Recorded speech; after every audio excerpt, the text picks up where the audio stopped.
Estás escuchando el podcast de Nutrición Consciente, un espacio donde divulgamos con rigor sobre alimentación saludable y sobre el resto de aspectos que nutren cuerpo, mente y emociones. Yo soy Laura Ribes, periodista especializada en alimentación y health coach, y en este podcast entrevistaré a los mejores profesionales del país en el ámbito de la nutrición para que nos guíen en el viaje hacia el bienestar. ¿Te vienes? Bienvenidas y bienvenidos una semana más al podcast de Nutrición Consciente. Hoy hablamos sobre seguridad alimentaria con un invitado de Champions. ¿Sabéis cómo hay que manipular correctamente los alimentos para no sufrir una intoxicación alimentaria? ¿O cada cuánto hay que cambiar las bayetas y estropajos para que las bacterias no se hagan un chale dentro? Con nuestro invitado de hoy también sabremos si los productos ecológicos son más seguros y saludables que los convencionales y qué hay de cierto en que los aditivos y los transgénicos sean más malvados que Satanás. Además, nos ayudará a resolver el complejo entramado del etiquetado nutricional y nos dará algunos consejos para protegernos de las triquiñuelas más comunes de la industria alimentaria. Aitor Sánchez, bienvenido al podcast de Nutrición Consciente y gracias por compartir un rato de tu valioso tiempo con nosotros. Hola, muy buenas, ¿qué tal? Un placer estar aquí y compartir este ratito nutricional con vosotros, claro que sí. Seguramente todos los oyentes sabéis quién es, pero por si hay algún despistado o despistada, deciros que Aitor es dietista, nutricionista, tecnólogo alimentario, investigador y autor de diversos libros, entre ellos el superventas Mi Dieta Cojea.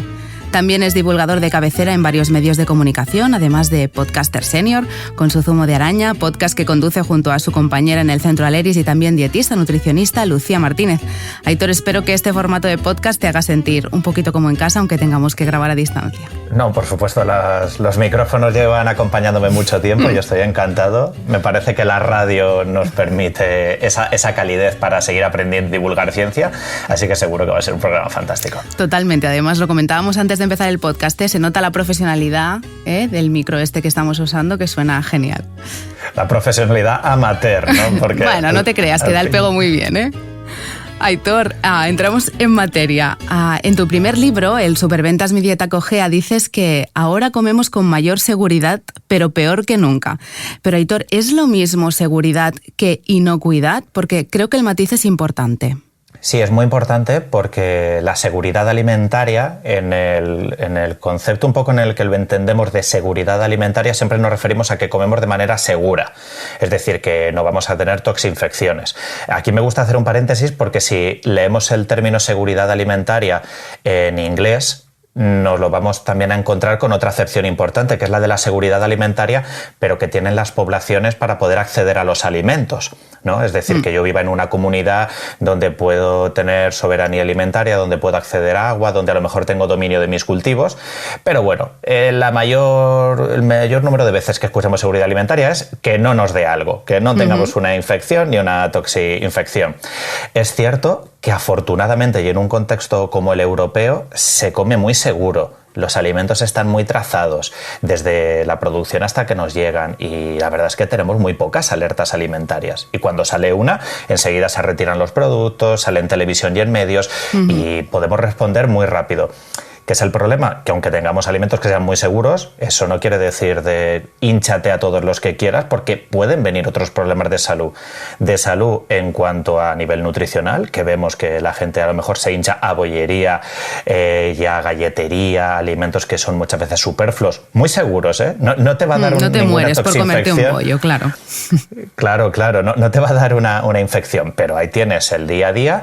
Y luego el tema de la inocuidad que has dicho, Laura, que es muy interesante, que aunque tú estés tomando alimentos que sean seguros, pueden tener un impacto en tu cuerpo. Y aquí tenemos algunos aditivos, ¿no?, que son un buen ejemplo de seguros, pero no inocuos. Es decir, tú pagas un poco de peaje al tomarlos.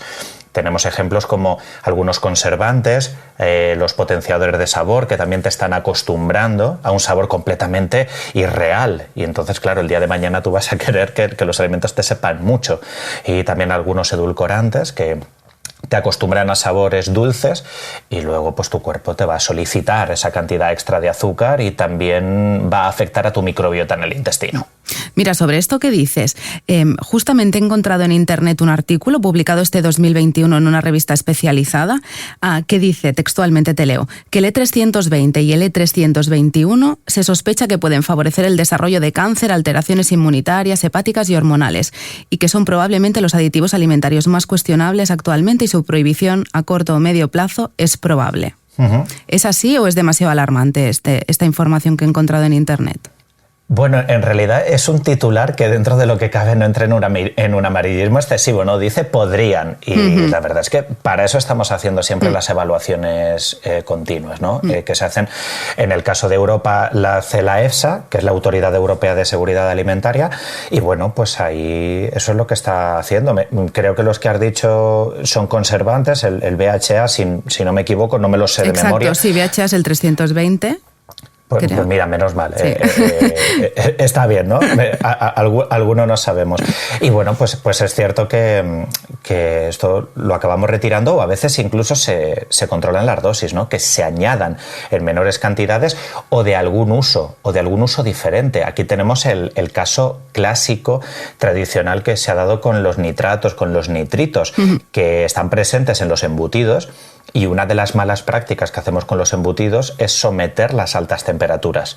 Se sabe que si tú tienes un alimento cárnico, ¿no? que tiene la presencia de estos aditivos y encima lo haces a la parrilla o lo haces a la plancha, ¿no? Un bacon a la plancha, un chorizo a la brasa, estás aumentando el riesgo porque van a aparecer más cantidad de nitrosaminas, que es un compuesto que se sabe que es tóxico y cancerígeno. Es decir, buenos ejemplos actuales de que los aditivos, aunque nos ayuden a esa seguridad de que no tengas una intoxicación por tomar embutido, pues también estás pagando ese peaje que comentaba anteriormente. ¿Y cómo nos podemos proteger los consumidores a la hora de escoger productos? ¿Tenemos que fijarnos en qué aditivos? ¿Tenemos que ir con una lista de las ES que son perjudiciales? ¿Tú qué nos recomiendas? Yo recomendaría que tampoco nos preocupásemos en exceso de listas de aditivos, me parece que es muy engorroso y eso se soluciona rápido de una manera y es comiendo más materias primas frescas. Es decir, no tienes que ir al súper ahí con una app que te dice, ojo, luego hablaremos de estas hiperactividad. Sí, que hay muchas además muy alarmantes con el tema de los aditivos o páginas web que te señalan a todos los aditivos como si fuesen muy peligrosos. A ver, claro que tienen un impacto en el organismo, pero la solución no es irte a un embutido que se esté conservando con otro aditivo diferente. Al igual que la solución no es irte a unas pipas que en lugar de tener este potenciador de sabor, potencia el sabor de otra manera diferente. Claro. La idea es basar tu alimentación en alimentos que sean más convencionales, que tengan umbrales de sabor más o menos dentro de una normalidad, es decir, que no esté muy exacerbado y eso va a hacer que te puedas acostumbrar y tengas una dieta saludable, ¿no? Claro, Aitor, pero no todo el mundo, ¿no? te dirá que está dispuesto a renunciar, ¿no? A ese hipersabor. Claro. Por salud, y la industria lo sabe, ¿no? Y se aprovecha de eso. Sí, es cierto que al fin y al cabo tienen una parte de generar algo de dependencia, ¿no? Porque luego te tomas... Esto pasa mucho en la alimentación infantil. Los acostumbramos desde pequeños, desde que son peques, a sabores muy azucarados. En este caso, el ingrediente conflictivo sería el azúcar. Desde los 6 meses en papillas, desde los 10, 12 en productos lácteos azucarados infantiles. Y luego llega el mes 16, le pones un plato de verdura porque sales fuera de casa y patata cocida y te dice, pues los guisantes te los comes tú. A mí dame mi producto infantil claro. Me pone a tope, ¿no? De umbral de sabor. Hay que desacostumbrar el paladar. Aitor, antes de cerrar este capítulo, me gustaría que nos explicases cómo es el proceso que garantiza la seguridad de los alimentos y cuáles son las agencias reguladoras. Antes has comentado que es la EFSA en el caso europeo, pero danos un poco la visión más general de cómo es el proceso. Bueno, podríamos hablar de seguridad en diferentes aspectos. Por un lado estaría la seguridad de los alimentos. La seguridad de los propios alimentos se garantiza por las buenas prácticas que se tienen que seguir en la producción. Es decir, las empresas tienen ciertos momentos que tienen que monitorizar, que tienen que apuntar todo.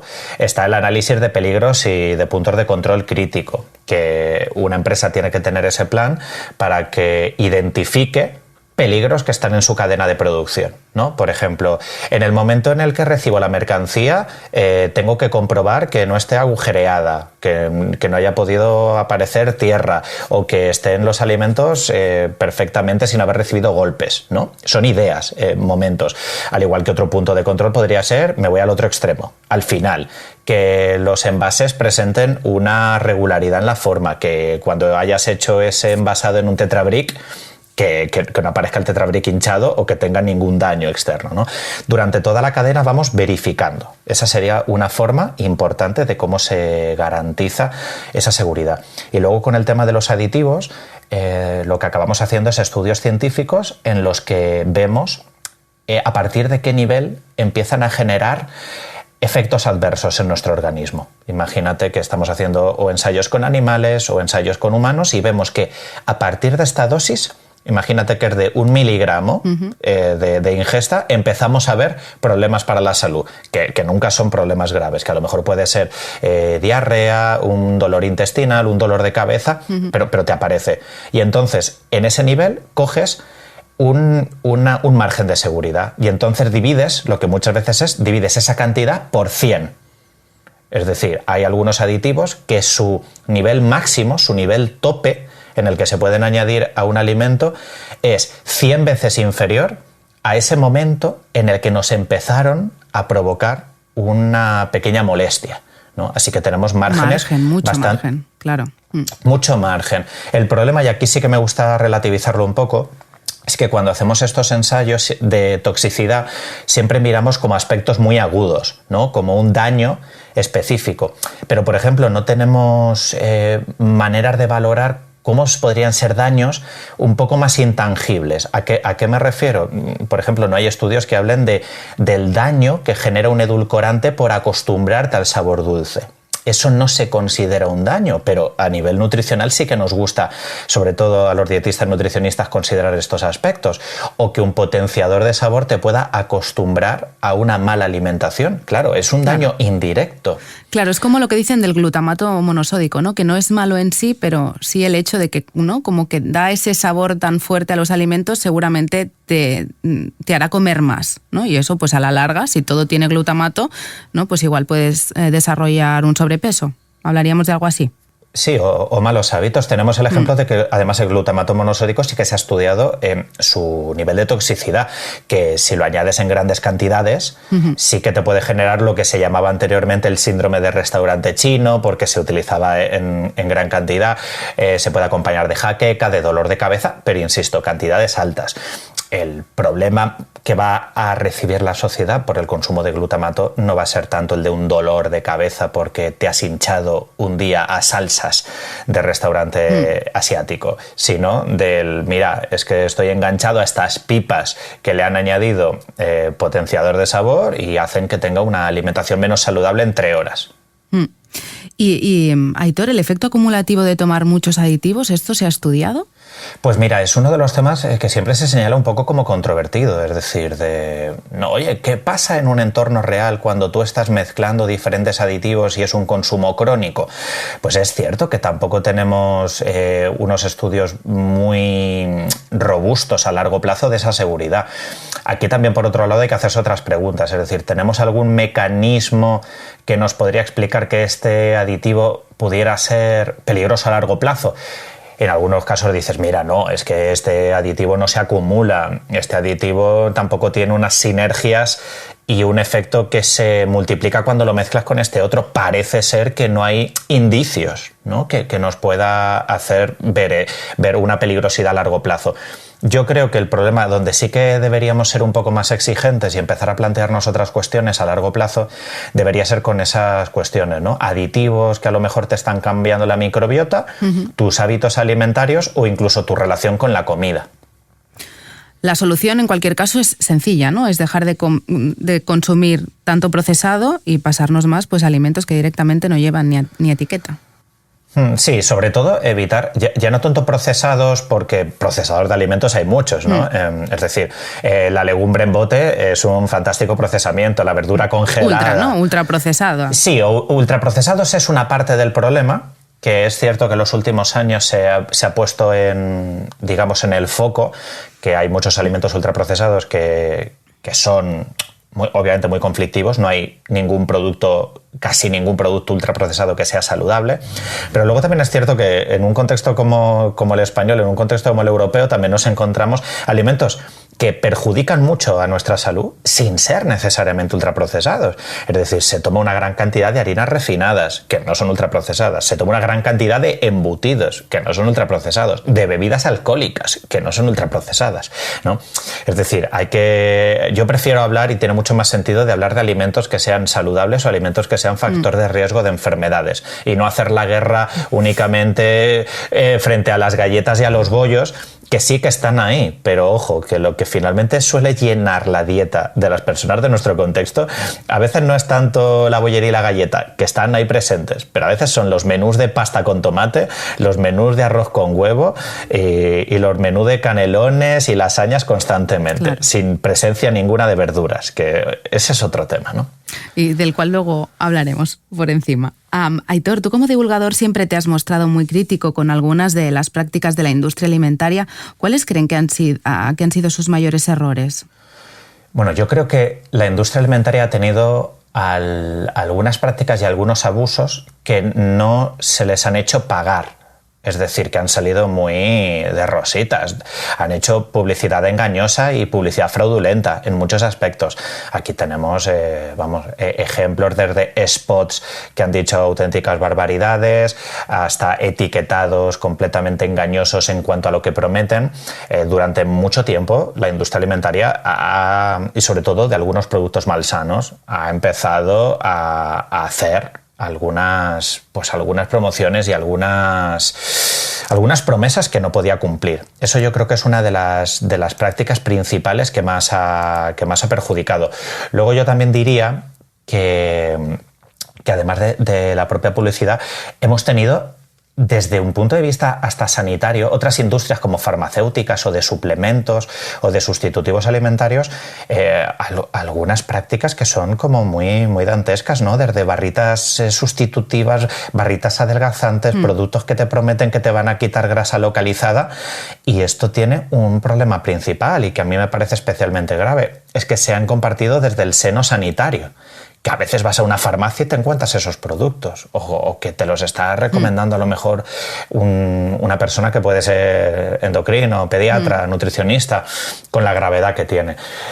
Yo creo que en general podríamos decir que la publicidad, y sobre todo dirigida también a público infantil, también ha sido un campo de siembra de malos hábitos. Pero Aitor, ¿y eso cómo es posible que se permita? ¿Por qué tenemos una legislación tan laxa en materia publicitaria, ¿no? y etiquetado que permite que se digan auténticas barbaridades? Mira, es cierto en parte esto, Laura, porque tenemos una legislación bastante laxa, pero si te vas a algunos epígrafes, si te vas a algunos puntos de nuestras normativas, te das cuenta de que no son tan permisivos, te das cuenta de que esto lo controlan. El problema es que no se actúa frente a ello. Por ejemplo, tenemos una ley que es muy clara, que es la ley que regula las pretendidas finalidades sanitarias tanto de los productos como de los servicios. Y alguna de las cuestiones que esa ley regula de manera muy concreta es que está terminantemente prohibido decir que un producto tenga esas propiedades adelgazantes. Y aún así, tú te pasas por un supermercado, te pasas por una farmacia y estás viendo constantemente esa clase de mensajes adelgazantes. Luego también hay muchas prácticas. Tenemos un modelo, aquí sí que creo que es la exitud, que tenemos un modelo de control que confía mucho en el autocontrol de la industria alimentaria, y se sabe desde hace mucho tiempo que el autocontrol no funciona, ¿no? Que entre el propio sector sea el que se regule los spots publicitarios, ¿no? Debería ser una agencia independiente que le apretase las tuercas a estos spots completamente engañosos. Sí, además hay muchas veces, ¿no? A mí me fascina mucho cuando algún producto publicita que tiene cualidades que de manera natural, por ejemplo, un alimento ya no tiene, como estoy pensando, no sé, horchata sin lactosa o yogures sin gluten, ¿no? Pues son triquiñuelas, ¿no? marketingianas, que al final lo que hacen es que confunden muchísimo al consumidor y ya no sabes, ¿no? Lo que es saludable, lo que no. Es como que hacen la antidivulgación, ¿no? sobre nutrición. Y al final el consumidor estamos absolutamente desprotegidos. Sí, porque aquí genera ruido. Además, has dicho ejemplos muy buenos de generación de ruido completa, porque entonces las personas van a ir a por un yogur natural y ven que un supermercado está poniendo siempre sin gluten en todos sus productos, a pesar de que esté prohibido añadir otros ingredientes en esa formulación. Y claro, luego cuando van a otro supermercado de la competencia, cuando van a otra marca, no se encuentran el sin gluten y es posible que una persona se confunda. Hemos visto barbaridades de aceitunas sin colesterol, incluso, porque ¿cómo va a tener colesterol una aceituna? Un alimento que es de origen vegetal, cuando el colesterol es una molécula que solo está presente en origen animal. Cosas así que no tienen ningún sentido. Bueno, sal sin transgénicos, cosas completamente locas, que aunque no sean las más importantes, es decir, a mí no me parece que sean las más reseñables, sí que contribuyen a generar mucho ruido y mucha confusión en la conversación. Como los productos, ¿no?, que llevan adjetivos como natural, casero, ¿no?, que no significan nada en realidad, ¿no?, pero dan esa falsa sensación de que es más saludable que otro, que igual es igual, pero no pone que es casero. Completamente. De hecho, si miramos la legislación alimentaria, te dice lo siguiente en el uso del término natural. Dice, podrá ser o podrá utilizar un alimento, el término natural, siempre referido a algún aspecto. Es decir, no puedes utilizar solo natural solo, debería ser como fuente natural de hierro, ¿no? Para que nos pongamos con este ejemplo. Dice, podrá utilizarlo siempre y cuando cumpla ese requisito de manera natural. Eso es lo que dice la legislación. Es decir, puedes utilizar natural cuando lo cumplas de manera natural. ¿Y qué significa eso? Claro, ¿qué significa? Claro. No significa absolutamente nada. Y así tenemos conservas naturales, tenemos pan de molde natural, tenemos productos que utilizan terminología, no sé, como receta genuina, receta única, receta de la abuela. Pero ¿qué abuela está? ¿Qué abuela? Te crees que hay una abuela allí pelando patatas, ¿no? Sí, claro, sacando 200.000 croquetas hora. No, esto no sucede. Con el pan, por eso sí que ha habido un avance, ¿no? En 2019 se actualizó la legislación del pan y ahora si vemos que un pan de molde pone que es integral, realmente lo es, ¿no? La harina que contiene sí que es integral. Porque antes era, ¿no?, un cachondeo. Efectivamente. Antes se podía utilizar el término integral y que a lo mejor el pan no fuese ni siquiera un porcentaje concreto. Había panes en algunos supermercados que decían ser integrales con un 0% de harina integral, exactamente un 0%. Aquí se utilizaban algunas estrategias, algunos fabricantes añadían salvado. Con ese salvado, pues lo que hacían era aumentar la cantidad de fibra, pero eso no convierte en un pan en un grano integral. Y ahora, afortunadamente, se ha legislado la parte del pan. Ojo, porque el resto de masas, de pastas, no están tan bien legisladas, ¿eh? Y también este cambio en la normativa supuso algunas mejoras también, por ejemplo, en lo multicereal, que antes se decía pan de centeno y a lo mejor llevaba un 5% de centeno, o pan con multicereales, y ahora afortunadamente se exige unos porcentajes mínimos de aquellos cereales que nombres, porque esto también se utilizaba mucho antes, se decía pan de centeno pero tenía cantidades minúsculas de este cereal. Aitor, visto entonces que no podemos fiarnos de los claims que aparecen en el envase de los productos, nos toca sacar la lupa y aprender a leer etiquetas. Tú en todos tus libros has hablado sobre este tema, así que danos algunos consejos a que nos orienten sobre qué es en lo que nos tenemos que fijar para que no nos den gato por liebre. Pues mira, lo que es súper importante es que cuando vayamos a hacer la compra y veamos productos envasados, hay que recordar una cosa, y es que el envase sigue siendo una estrategia publicitaria. Sigue siéndolo. Es el último eslabón de la cadena publicitaria. Nos lo encontramos en el pasillo y cuando tú miras un pasillo, escoge el producto que quieras, sigue siendo una gran cantidad de imágenes que nos incitan a la compra. No nos podemos dejar llevar, por lo tanto, por lo que estamos viendo. Ya sé que es muy complicado decirlo y que al fin y al cabo tú ves ahí a los animales me refiero a los personajes de dibujos, ¿no? En unos cereales ves claims muy llamativos, como rico en hierro, con 7 cereales, que la gente siempre digo de broma, es que ni se conoce 7 cereales. O sea, que le preguntas a alguien y ni se conoce el nombre de 7 cereales. Y ves, hay cosas llamativas. Lo que para mí me parece fundamental y que nos defiende a los consumidores y que es una pieza de información completamente objetiva es el listado de ingredientes. Es ahí donde debemos mirarlo y que conste que yo además no soy amigo de decir tienes que mirar mucho el etiquetado, tienes que contrastarlo todos los días. Porque me parece que si no la gente va a perder mucho tiempo en la compra. Yo no quiero que la gente esté comprando 40 minutos, mirando etiquetados constantemente, haciéndose el lío y siendo pues casi neurótico. Oye, ¿esto será 3 gramos? ¿Esto será 4 gramos? No. Vamos a hacer ese ejercicio en un momento cuando vayamos a comprar por primera vez unos cereales diferentes. Yo qué sé, imagínate que cambias de hábitos y decides dejar de tomar cereales azucarados para tomar o cereales sin azúcar o copos de avena o pan integral, ¿vale? Un cambio en un momento concreto.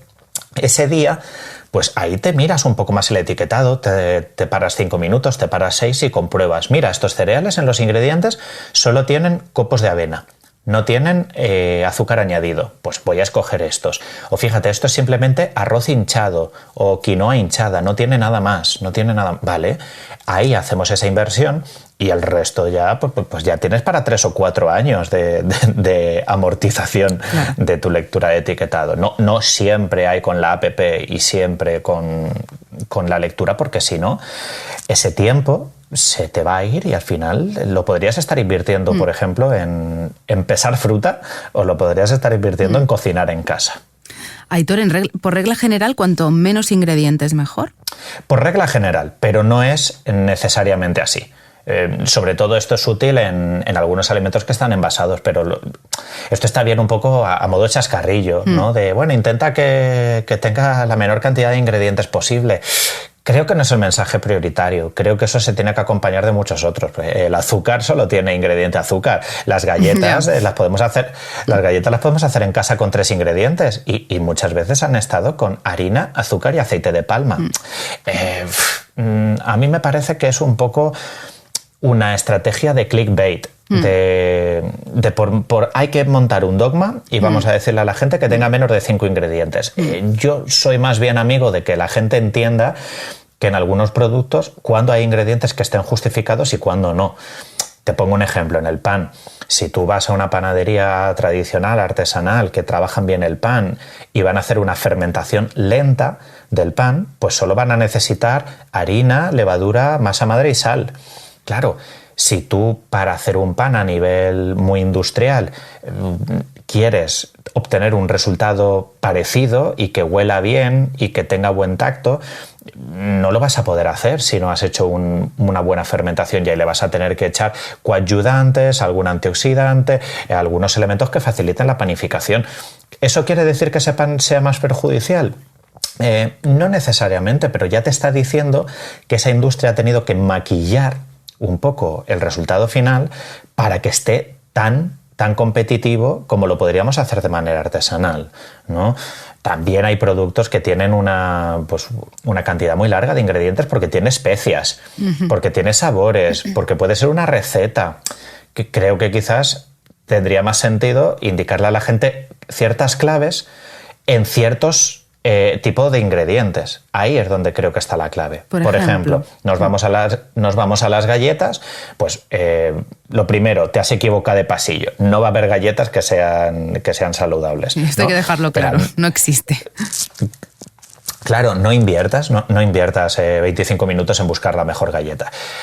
Una persona que consuma embutidos, así de sencillo, pues busca aquellos embutidos que tengan un porcentaje muy alto de carne, que no tengan féculas, que no tengan almidones, busca que tengan carne por encima del 90%. Fin. Que te vas a los chocolates e intenta comprar chocolates con el mayor porcentaje de cacao. Fin. Que te vas a los yogures e intenta comprarlos que no sean azucarados. Fin, ¿no? Ya está, como una clave o dos por pasillo. No hay que estar tan obsesionado con si lleva si no lleva, qué tipo de ¿no? No, para nada. Yo creo que eso solo distrae.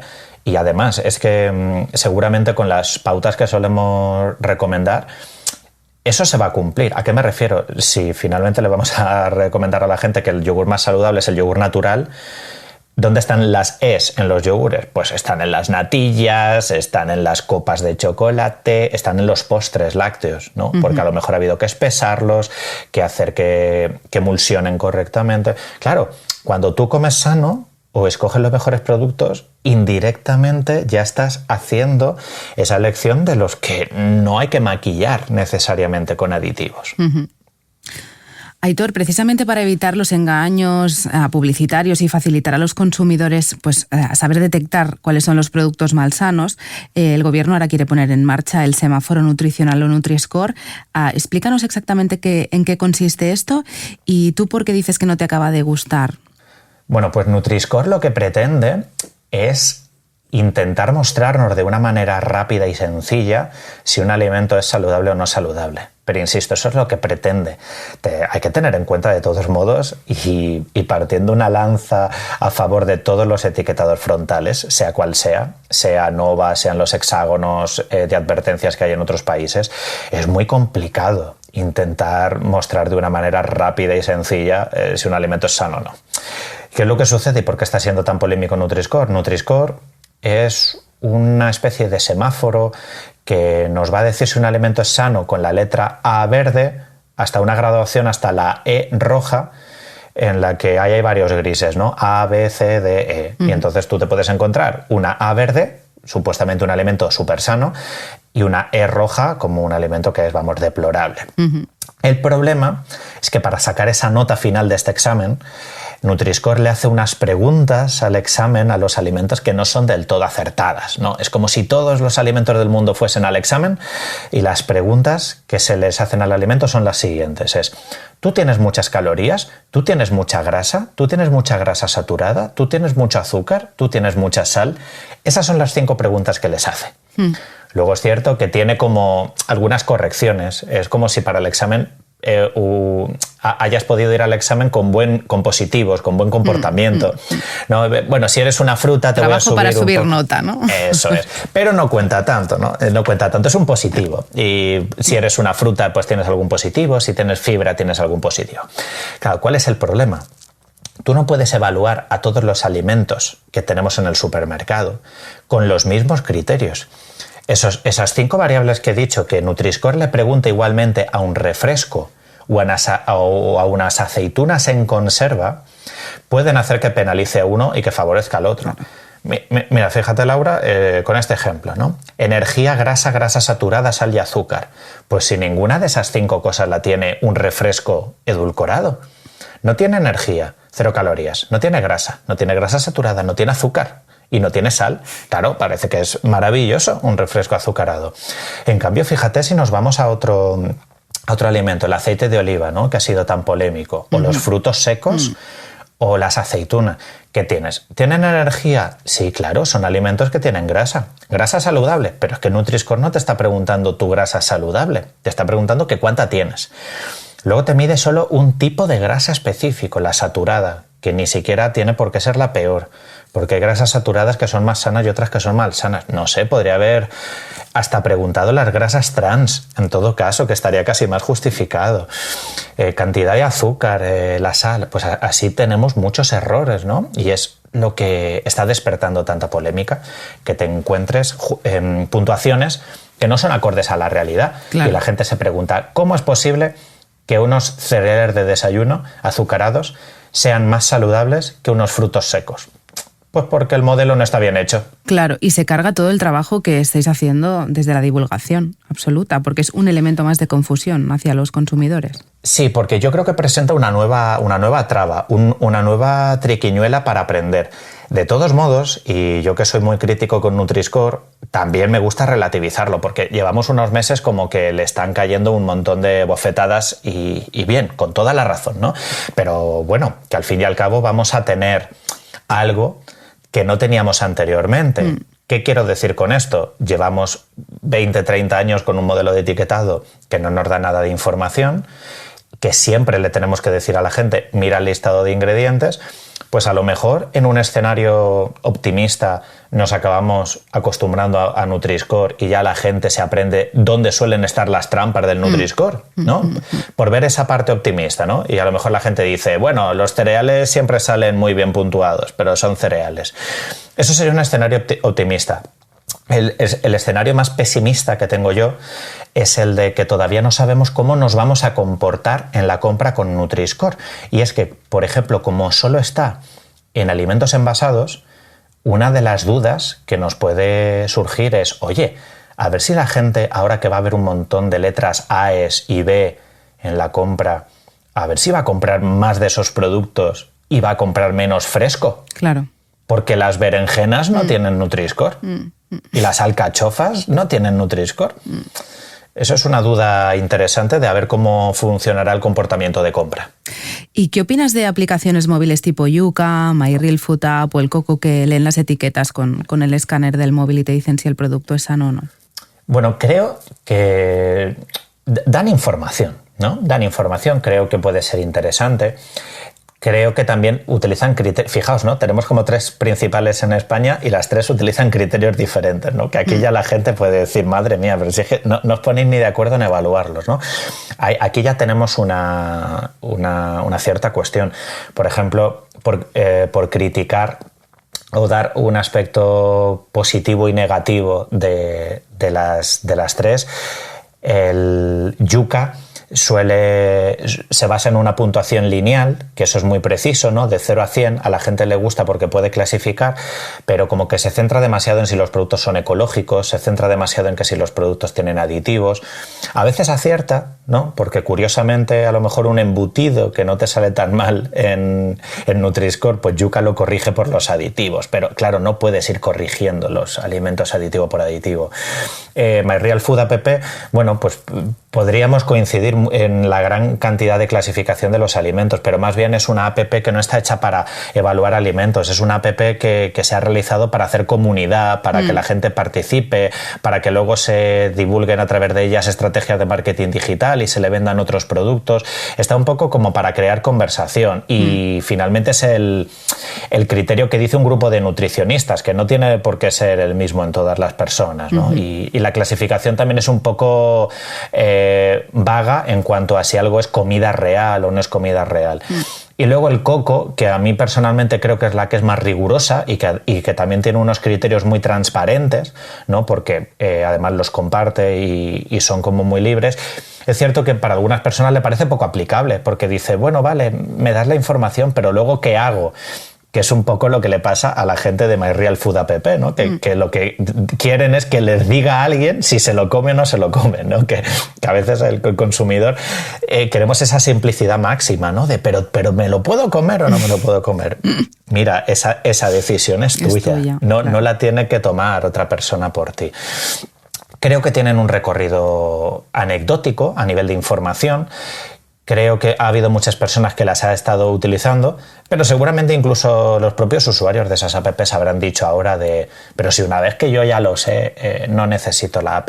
Bueno, pues si ha servido al menos para el aprendizaje, ahí habrán podido tener su labor, pero para utilizarlas de manera recurrente, ni muchísimo menos. Pues nos ha quedado clarísimo, Aitor. Mira, vamos a cerrar el melón del etiquetado nutricional y vamos a abrir otro de los grandes melones y es el de los productos ecológicos. Porque estudios hay para todos los gustos, los que dicen que son mejores, los que dicen que no hay diferencia. Entonces yo te pregunto, ¿es más seguro consumir alimentos ecológicos que convencionales? Muy parecido, es decir, a nivel, por ejemplo, de seguridad de toxinfecciones, nos damos cuenta de que a nivel europeo a veces los productos ecológicos suelen tener mayor número de alertas, pero que esto no tiene que servir como para crear pues un problema de seguridad alimentaria. Tienen más, pues porque a veces están menos tecnificados, a veces tienen más estiércol, a veces tienen más abonos orgánicos, pero no podemos decir que los productos ecológicos son peligrosos. La cantidad de alertas que pueden seguir planteando son mínimas y en Europa se come muy seguro. No creo que sea el punto del debate. ¿Y son mejores nutricionalmente? Bueno, pues no necesariamente, y para ello hay que intentar comprender los motivos de por qué. Cuando alguien consulta la legislación ecológica, nos podemos dar cuenta de que lo que solicita la legislación para que un producto sea ecológico es simplemente que no esté hecho con productos de síntesis, es decir, que esté hecho con productos orgánicos, naturales. Claro, esto es un poco un disparate si tú quieres garantizar que un alimento sea, por ejemplo, medioambientalmente más sostenible. Lo lógico sería preguntarle, ¿eres biodegradable? ¿Eres capaz de contaminar menos? Cuando estamos haciendo una legislación que únicamente se fija en esos aspectos, pues al final tenemos unos resultados muy contradictorios. ¿Por qué hay resultados diferentes? Pues dependiendo de cómo sea la práctica, cómo sea la producción de esos alimentos. Por ejemplo, hay veces que vemos que los productos orgánicos tienen un poquito más cantidad de antioxidantes. ¿Por qué suele ser esto? Porque están sometidos a mayor número de agresiones, ¿no? Que como no se usa pesticidas en tanta cantidad ni herbicidas, pues tienen que desarrollar sus defensas naturales, podríamos decir, para combatir esas agresiones externas. Claro, que una naranja, en lugar de tener 200 miligramos de vitamina C, tenga 210, pues no la va a hacer necesariamente más saludable. Al igual que criticamos a los alimentos funcionales que hace la industria alimentaria, porque muchas veces dicen, es que le he añadido un poquito más de calcio, y decimos, oye, mira, no es para tanto. Pues con los alimentos ecológicos ese resultado final nos damos cuenta que muchas veces no es significativo, y quizás deberíamos centrarnos más bien en qué producto estamos comprando, porque si compras galletas ecológicas, compras embutido ecológico o vino ecológico, no va a ser más saludable, ¿no? Ni siquiera si los comparamos dentro de la misma categoría. ¿Es más saludable un tomate ecológico que uno no ecológico? No, son prácticamente semejantes. ¿Y qué es lo que justifica que cueste 4 veces más? Pues justifica precisamente que es un método de obtención más costoso. Es decir, eso no se niega, que hay una parte que producir ecológico es más complicado, porque puedes utilizar menos herramientas, porque además el rendimiento suele ser peor. Esto es una de las mayores paradojas medioambientales que he estado leyendo en los últimos meses, que tú o mucha gente consume ecológico creyendo que está ayudando al medio ambiente, y luego te das cuenta que en algunos cultivos, como tienen alguna pérdida de productividad, puedes estar incluso usando más hectáreas, más combustibles, más fertilizantes para obtener la misma cantidad de cultivo. Entonces tenemos un poco una contradicción. Por supuesto son más caros porque la producción es más costosa, pero luego también es cierto que hay una parte atribuible a qué percepciones tenemos los consumidores, ¿no? Creemos que son mejores, creemos que obviamente cumplen un poco nuestras expectativas. Es normal y esperable que tengan un precio de venta al público superior. Realmente, como mejora real, tangible, de un producto biológico u orgánico frente a uno convencional, solo se puede ver en la producción animal. En la producción animal sí que nos damos cuenta que los productos bio son mucho más respetuosos con el estilo de vida de los animales. Sigue siendo explotación animal, sigue siendo producciones muchas veces crueles, pero los animales suelen tener mejores condiciones de vida. Más espacio, una alimentación que a veces suele estar más cuidada, pero digamos que es de las pocas garantías reales que sí que se contemplan en la legislación. Aitor, el amor por lo ecológico suele estar ligado al rechazo por los productos transgénicos, que para muchos son el demonio. ¿Qué son los transgénicos y por qué tienen tan mala fama? Es normal que esté ligado además porque fíjate, en la producción ecológica está contemplado de que está prohibido, ¿no? Está contemplada la prohibición de utilizar transgénicos. A ver, un producto transgénico viene a ser un poco la modernización de todo lo que hemos hecho de manera artesanal toda la vida en la selección de especies. Explico, un producto transgénico es hacer un alimento o generar un alimento a partir de un organismo modificado genéticamente. ¿Qué quiere decir eso? Pues que hemos cogido su genoma y se ha modificado añadiéndole un gen externo. Un ejemplo, puedes coger a lo mejor un cereal y le añades un gen de un salmón que es resistente a heladas. De ese modo, a lo mejor puedes hacer que ese cereal pueda resistir unas condiciones de cultivo más frías, ¿no? Eso es lo que se pretende hacer con las mejoras genéticas. Para relativizar un poco, ¿no? Mejoras genéticas hemos hecho toda la historia, solo que de una manera menos dirigida. Antes se hacía incluso que los vegetales mutasen, incluso con productos que eran radioactivos, ¿no? Se ponía pues un producto vegetal, se le sometía a radioactividad, se le sometía a radiaciones para que mutase y entonces, claro, pues te surgiese un producto final diferente. Dice, anda, mira, el tomate se ha hecho más grande, mira, se ha hecho más rojo, se ha hecho más dulce, vamos a quedarnos con esta cepa, que finalmente ha ido hacia una variante más dulce. También se hacían injertos, se hacían esquejes, ¿no? Como ensayo-error. Ahora lo podemos hacer a nivel de laboratorio, ¿no?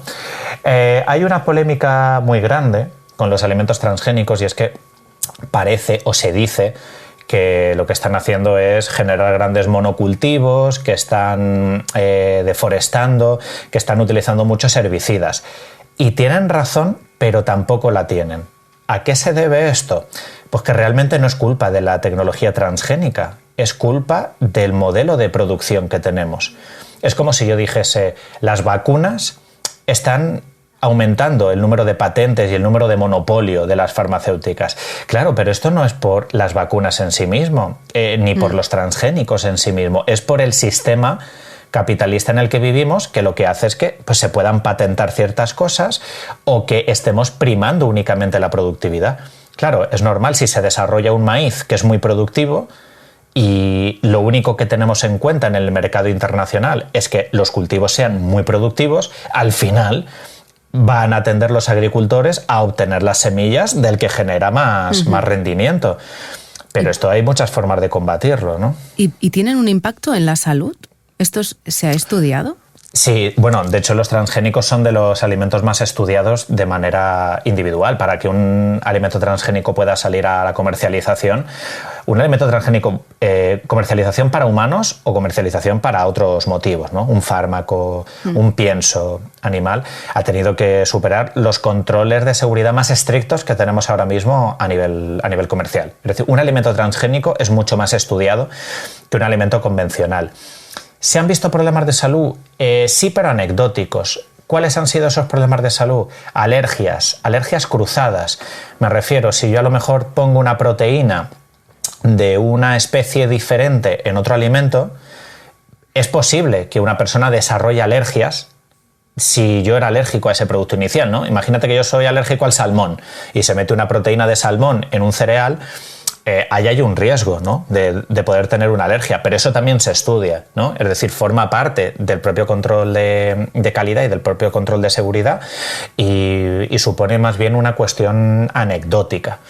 Los impactos asociados a los transgénicos suelen ir más ligados muchas veces a eso, a la pérdida de agrodiversidad, porque solo estamos plantando poquitas especies, las más rentables, a la pérdida de soberanía alimentaria, porque a veces se depende de una gran industria para comprarle las semillas, a que todo el cultivo sea muy, muy, muy parecido y entonces eso aumente la presión de fertilizantes y de herbicidas que tenemos que utilizar, porque, claro, si solo genero un cultivo enorme, no me puedo arriesgar a que le entre una plaga y perderlo todo. Aumenta también un poco la presión de uso de insumos agrícolas. Pero claro, esto no es culpa, insisto, de los transgénicos, es culpa del modelo productivo que solo se centra en lo económico que tenemos actualmente. Mira, Aitor, respecto al tema de los transgénicos tenemos una pregunta que nos ha hecho llegar un oyente. Vamos a escucharla. Hola, normalmente tomo bebida de soja, pero me preocupa que sea transgénica. Pero si es ecológica, me aseguro que no es transgénica. A ver, Aitor, ¿qué te parece? Que aquí tenemos mucho lío. Vale, la segunda cuestión que señala el oyente es cierta. Si tú compras soja ecológica, te aseguras que no es transgénica, porque está prohibido directamente. Ahora, la pregunta que habría que hacerse es, ¿pasaría algo si fuese transgénica para la salud? No, no necesariamente. De hecho, para que un alimento sea, o que si hay alguien que quiere evitar por el motivo que fuese, productos transgénicos, no hace falta que sea ecológico, tú puedes mirar el etiquetado. En la Unión Europea es obligatorio que productos que tengan, creo, de memoria, más de un 0,9% de transgénicos en su etiquetado, lo tienen que decir. Es decir, si el tofu fuese transgénico, si la bebida de soja fuese transgénica, lo pondrían en el etiquetado, porque es obligatorio. ¿Qué pondría? ¿Transgénico? Así, sí, tal cual. Alimento, o algún nombre oculto. Diría alimento procedente a partir de organismos modificados genéticamente. Vale. Eso es lo que pondría. Y por estaría ejemplo, muy escondido, entiendo, ¿no? Este mensaje. Estaría muy escondido, pero es que realmente no tenemos alimentos transgénicos en nuestros supermercados. El motivo es sencillo. No, hay muy poquitos, hay muy poquitos.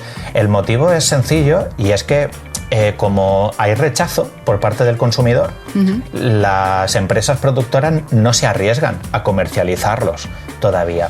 De hecho, hay un par de ejemplos que a lo mejor la gente, si quiere ir al supermercado la próxima vez, puede que los encuentre. Si queréis ver dos alimentos transgénicos, podéis ir en una gran superficie. Hay una harina de maíz venezolana que se llama harina pan, que es muy utilizada para arepas. Si hay alguien que hace arepas, esa harina viene a partir de maíz transgénico, ¿vale? Y lo pone claramente: harina obtenida a partir de organismos modificados genéticamente. Y luego también hay algunos productos de herbodietética, como la lecitina de soja, que a veces la lecitina de soja sí que puede venir a partir de soja transgénica. Pero insisto, como la gente huye de los transgénicos o intenta evitarlos por toda esta confusión que hay, apenas, es que no hay presencia de alimentos transgénicos para consumo humano. ¿Para qué se usa entonces la soja transgénica? Para alimentar al ganado. Básicamente, bueno, al ganado, más que al ganado, sobre todo a cerdos y pollos. Ese es el uso principal que se hace de la soja, especialmente los grandes monocultivos de soja que hay en América, en varios países de América. Ahí es donde suelen ir destinados finalmente. La soja de consumo humano no suele ser transgénica, y hay muchas veces que viene incluso de más cerca, ¿no?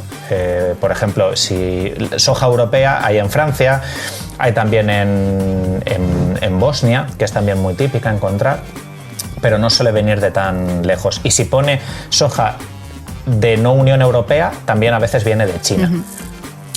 Aitor, antes de cerrar la entrevista, me gustaría hacer un repaso muy rápido a la conservación y manipulación de los alimentos para evitar intoxicaciones alimentarias.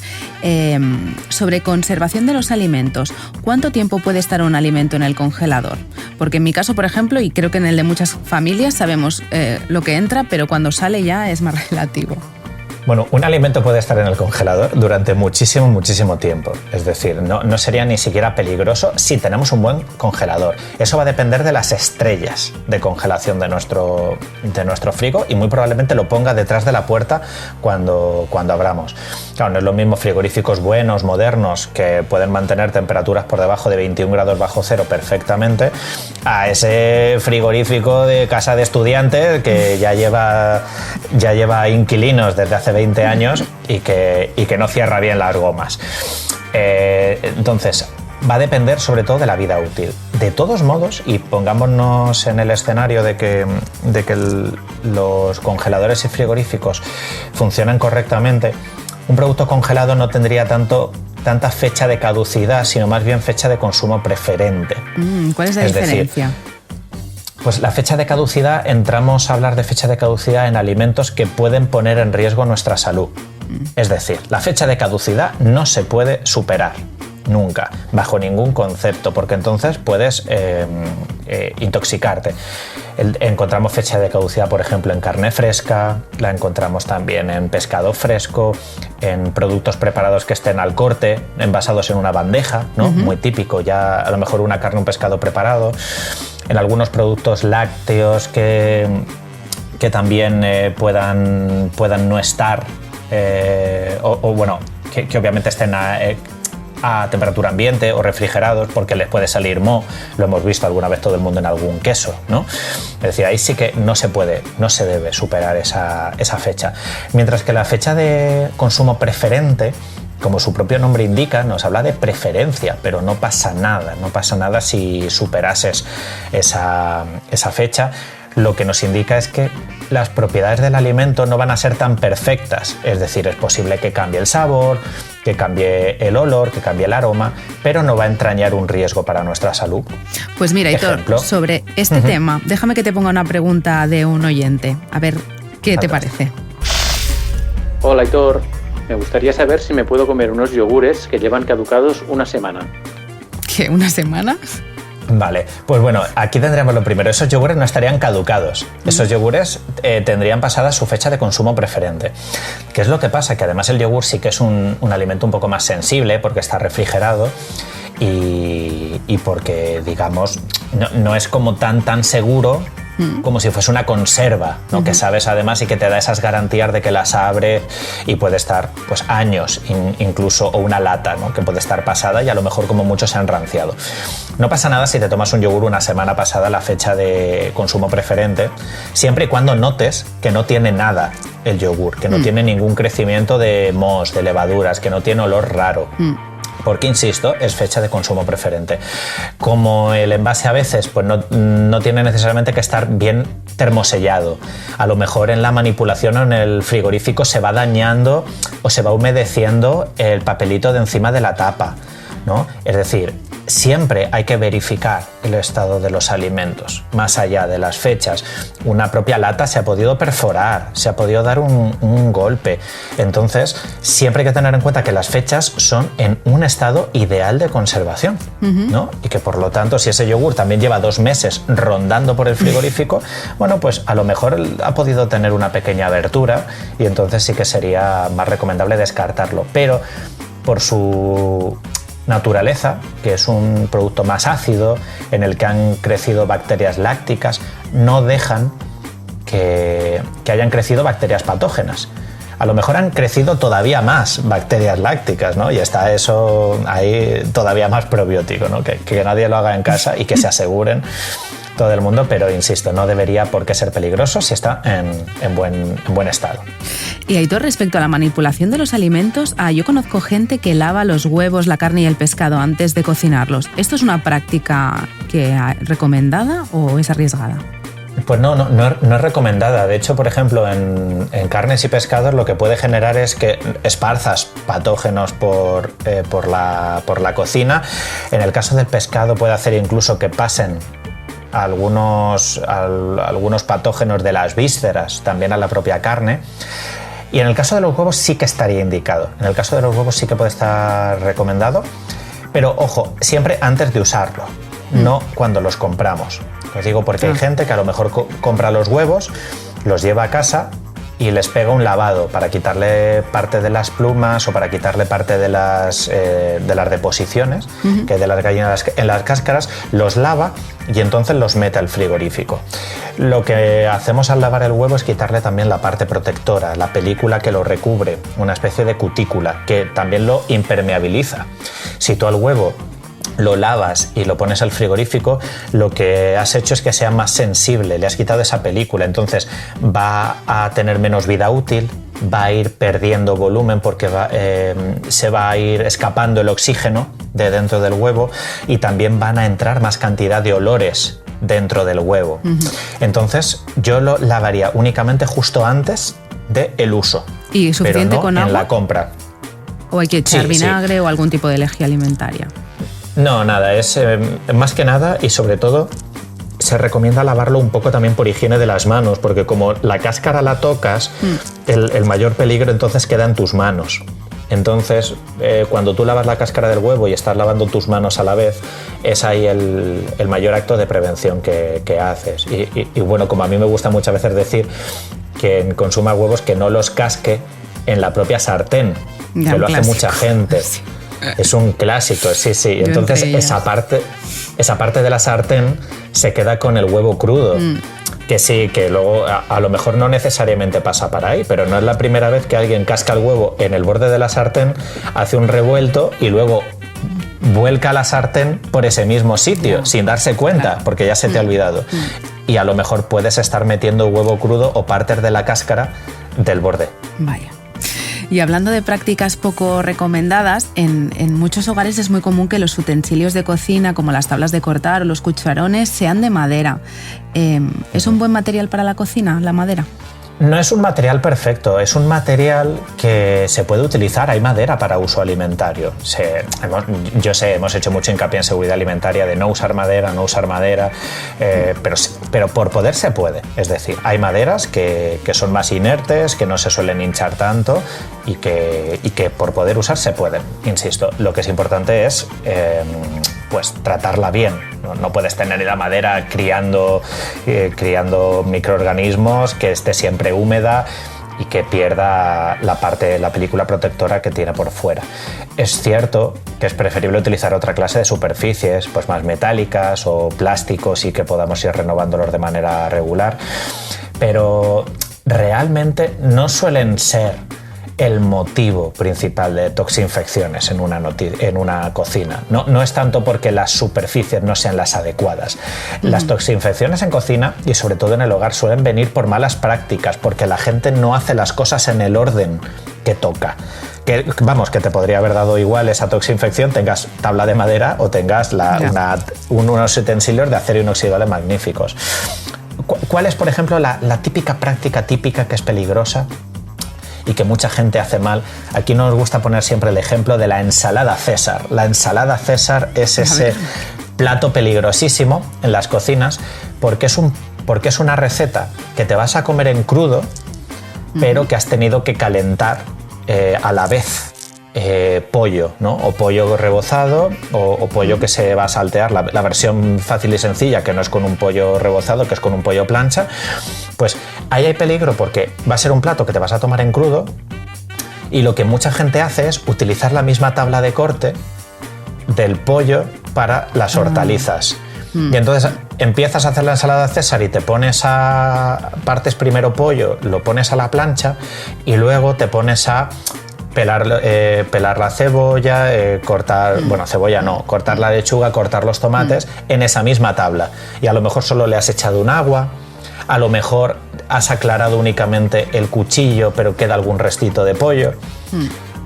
Ahí es donde hay verdadero peligro, cuando mezclas alimentos en crudo y alimentos cocinados, que son peligrosos, como puede ser la carne de pollo. Mira, precisamente sobre esto hablaba el otro día Carlos Arguiñano y decía que es muy importante limpiarlo todo con unas gotitas de lejía antes de hacer el cambio. Sí, a ver, sobre todo la lejía de uso alimentario, la ventaja que tiene es que se puede utilizar sobre los alimentos. Si nos estamos refiriendo a los utensilios de cocina, el utensilio de cocina no hace falta que sea con lejía, lo puedes limpiar y desinfectar con el propio detergente. ¿Qué es lo que pasa? Que con el detergente no puedes desinfectar los alimentos, ¿no? El detergente verde que tenemos todo el mundo en la cabeza es el que no usamos para los alimentos, de modo que lejía para los utensilios no tiene por qué. Puedes fregarlos y punto. Para las superficies de cocina, ahí sí, ¿no? Ahí sí que viene de vez en cuando bien hacer una desinfección de las superficies con quitagrasa primero y luego hacer la desinfección. Muy importante, no olvidemos, primero limpiamos, luego desinfectamos. Si no lo hacemos en ese orden, puede que tengas ahí grasa o salpicones, como nos pasa, ¿no? Primero barremos y luego fregamos en casa. Pues igual en cocina, primero limpiamos, luego desinfectamos. Y Aitor, antes de acabar el podcast, respóndenos a una última pregunta que nos ha enviado un oyente y que me parece que es muy interesante para todos los que nos están escuchando. Por favor, es que me gustaría saber cada cuánto tiempo hay que cambiar las bayetas y estropajos. Muchas gracias, ¿eh? ¿Que cada cuánto? Porque, ¿no? Estropajos y bayetas es un temazo. Pues es muy, muy buena pregunta. Yo recomendaría, en términos generales, alrededor de cada 2 semanas. Y yo sé que aquí estoy alargando. Podría decir ideal una semana, pero es completamente real. Yo sé que la gente no lo va a cambiar cada semana y que nos va a parecer un gastazo, y es completamente lógico y normal. Cada 2 semanas no sería mala idea, pero también va a depender mucho de cómo hagamos el mantenimiento de esas bayetas y de esos estropajos. Es súper importante que después de fregar los limpiemos bien para que no quede restos de comida dentro y para que también las podamos limpiar poco a poco. Si tú siempre la bayeta la dejas con el tomate frito, pues también va a pasar cada vez más dentro de su matriz. Entonces, lo que sí que puede ser una muy buena práctica de mantenimiento es que cuando terminemos de desinfectar la cocina o terminemos de fregar, que limpiemos muy bien los estropajos y las bayetas, que las dejemos a lo mejor en un cuenco, en un pequeño barreño, en inmersión, en remojo, para que de este modo pues podamos mantener mucho mejor la vida útil de estos productos. Cuando lo hayamos desinfectado y media horita ahí, las escurrimos bien, dejamos que se sequen, que no estén siempre húmedas, esto también es muy importante, que no esté siempre húmedo el mismo alimento, y al día siguiente hacer el uso también de manera responsable. Y sobre todo tirar bayetas cuando ya están pegajosas, ¿no? Que eso es el famoso biofilm. Sí, bueno, por supuesto. No, eso fuera la basura. Es un buen aviso. Cuando ya estás metiendo la bayeta varias veces en inmersión y ves que siempre sale pegajosa, la bayeta te está lanzando avisos. Hay que escucharla también. Hay que tirarla directamente, ¿no? Sí. Pues Aitor Sánchez, muchísimas gracias por sacar un ratito de tu tiempo, que yo sé que es oro, para estar aquí con nosotros. Y de verdad que haces una maravillosa labor como divulgador por muchísimos años más. Un placer, muchas gracias. Geniales vuestras preguntas y con muchas ganas de escuchar este programa y el resto de vuestro podcast. Hasta la próxima, Aitor, gracias. Hasta luego. Y a ti, que estás al otro lado, te espero la semana que viene. Un abrazo enorme.